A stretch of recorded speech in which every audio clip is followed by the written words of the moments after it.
Who has more riding on them this series? Is it Embiid or Tatum? I think, believe it or not, it's Jason Tatum.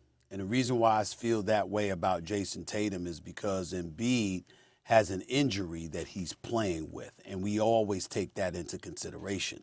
His health being a factor, to some degree, there's just certain things that you're not going to hold against him because obviously these are not bogus injuries. He's been injured throughout his career. His first 2 years in the league, he didn't play a game.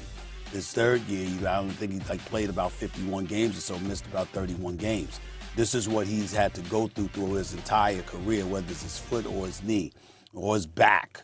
We understand that about Embiid, and I think the fact that he missed game one, he was questionable for game two, but ultimately tried to play anyway, you're looking at it from that perspective. With Jason Tatum, there's really no excuse. You look at the Boston Celtics team that's the reigning Eastern Conference champions.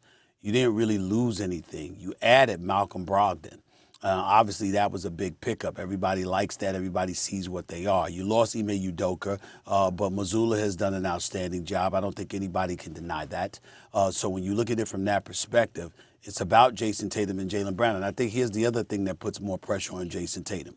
Jason Tatum is the best player on the team.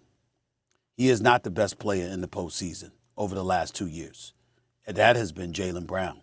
Jaylen Brown has been a more reliable asset for the Boston Celtics than Jason Tatum. And so when you look at it from that perspective, assuming that Jaylen Brown is going to continue to do what he's been doing, you are going to look at Jason Tatum. They won the other night by 34 points or whatever it was, right? Jaylen Brown had about 25 points. Jason Tatum had 7 points. Now, it's not a big deal because they won the game. But as you reflect on this team, if they falter and fall, you're going to look at Jason Tatum and ask yourself, what did he do?